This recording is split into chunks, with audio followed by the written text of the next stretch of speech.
घटोत्कच। ये नाम आज भी समय की हवाओं में गूंजता है। वीरता और बलिदान की एक फुसफुसाहट। दो दुनियाओं से जन्मे मानव और राक्षस, उन्होंने ताकत और करुणा दोनों से बुने हुए रास्ते पर चलना सीखा। महाभारत, प्राचीन भारत की वो महाकाव्य, उसमें एक ऐसा धागा पाती है जो उज्जवल और दुखद दोनों है। वो एक ऐसा योद्धा था जो धरती को हिला सकता था, एक वफादार बेटा और अपने प्रियजनों के लिए आशा की किरण। लेकिन ये उनका बलिदान था, अंधेरे की ताकतों के खिलाफ अंतिम चुनौती, जिसने उनके नाम को किंवदंती में बदल दिया। घटोत्कच की कहानी सिर्फ युद्ध के बारे में नहीं है, हालांकि युद्ध ही वो परीक्षा थी जिसमें उनकी आत्मा कसी गई थी। ये पहचान की कहानी है अपने भीतर की जटिलताओं को अपनाने और धार्मिकता के मार्ग को चुनने की। ये हम सभी के भीतर भलाई की क्षमता की बात करती है, चाहे हमारा मूल कुछ भी हो। और अंत में ये हमें याद दिलाती है कि असाधारण जीवन भी क्षणभंगुर होते हैं, लेकिन उनकी पसंद का प्रभाव पीढ़ियों तक गूंज सकता है। घटोत्कच की कहानी कुरुक्षेत्र के युद्ध के मैदानों से बहुत दूर जंगल के बीच से शुरू होती है। उनके पिता पांडव भाइयों में दूसरे महाबली भीम वनवास के दौरान राक्षसी हिडिंबा से मिले। उनका मिलन अपरंपरागत लेकिन नियति से बंधा हुआ असाधारण शक्ति वाले एक बेटे को जन्म देता है। हिडिंबा अपने भयानक वंश के बावजूद दयालु थी। उसने अपने बेटे में एक मजबूत नैतिक दिशा डाली। उसे अपनी राक्षसी शक्ति को करुणा और सहानुभूति के साथ नियंत्रित करना सिखाया। भीम हालांकि अपने भाइयों के प्रति अपने कर्तव्यों के कारण अक्सर अनुपस्थित रहते थे। उन्होंने युद्ध का अपना ज्ञान दिया और उनमें धार्मिकता और न्याय के मूल्यों को डाला। जंगल में पले बढ़े घटोत्कच ने अपने कौशल को निखारा, माया और आकार बदलने की कला में महारत हासिल की, जो उन्हें उनके राक्षसी रक्त द्वारा दिए गए उपहार थे। वो अपनी इच्छा से तूफान ला सकते थे, भयानक दहाड़ सकते थे और विशाल आकार में बढ़ सकते थे। अपने दुश्मनों के दिलों में डर पैदा कर सकते थे। फिर भी इस दुर्जय बाहरी रूप के नीचे एक नायक का दिल धड़कता था, जो उसकी मां के प्यार और उसके पिता के मूल्यों से बना था। जैसे जैसे घटोत्कच बड़े हुए, एक शक्तिशाली योद्धा के रूप में उनकी प्रतिष्ठा पूरे देश में फैल गई। राक्षस एक ऐसी जाति जिससे अक्सर डरते और गलत समझते थे, उन्होंने उनमें एक ऐसा नेता देखा जो उनकी कच्ची ताकत और धार्मिकता के प्रति प्रतिबद्धता दोनों का प्रतीक है। घटोत्कच ने विभिन्न राक्षस कुलों को, जो अक्सर बिखरे हुए और आपस में लड़ने के लिए प्रवृत्त होते थे, को अपने झंडे तले एकजुट किया।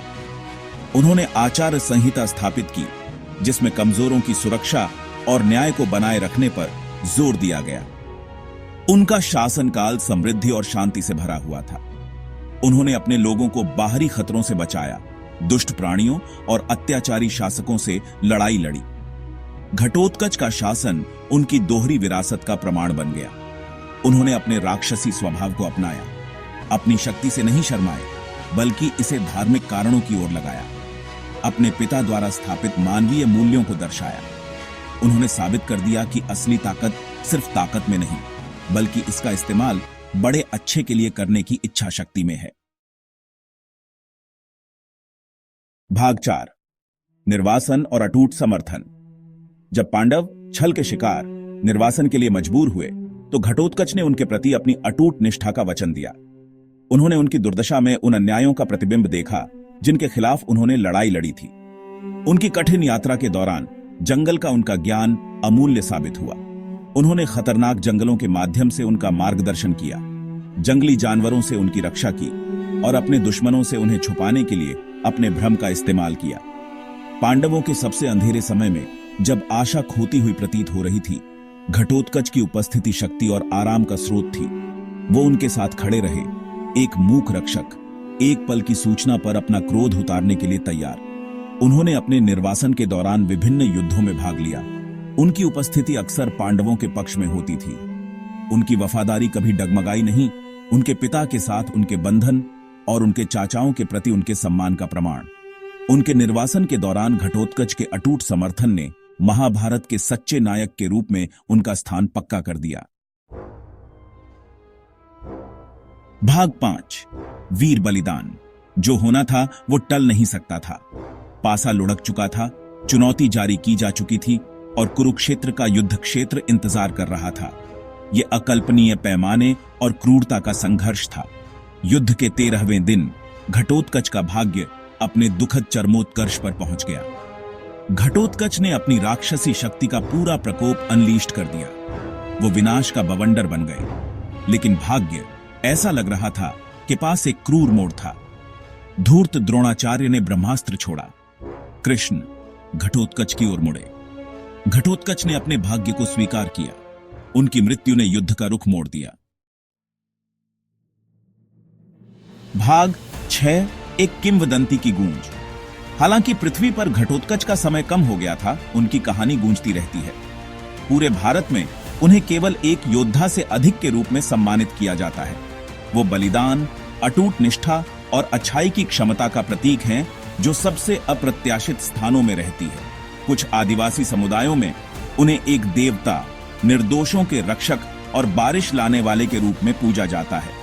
उनकी कहानी पीढ़ियों से चली आ रही है, स्थानीय लोक कथाओं के साथ जुड़ गई है। प्रत्येक रिटेलिंग उनकी किंवदंती में एक नई परत जोड़ती है। घटोत्कच को समर्पित मंदिर उनकी स्थायी विरासत के प्रमाण हैं। लोग इन मंदिरों में आते हैं, उनका आशीर्वाद मांगते हैं और उनकी कहानी से प्रेरणा लेते हैं। उनकी कहानी हमें याद दिलाती है कि वीरता कई रूपों में प्रकट हो सकती है और असली साहस कमजोरों की रक्षा करने और न्याय के लिए लड़ने के लिए अपनी ताकत का उपयोग करने में निहित है, चाहे वे कितनी भी अपरंपरागत क्यों न हो। भाग 7 समय में अंकित सबक। घटोत्कच का जीवन हमें सिखाता है कि असली नेतृत्व न्याय और दूसरों की भलाई के प्रति गहरी प्रतिबद्धता से उपजता है। उनकी अटूट निष्ठा और बलिदान की शक्ति हमें विपरीत परिस्थितियों में भी अपनों के साथ खड़े रहने का महत्व सिखाती है। घटोत्कच की कहानी एक प्रकाश स्तंभ है, जो हमें अपनी जटिलताओं को अपनाने और दुनिया को बेहतर बनाने का आग्रह करती है।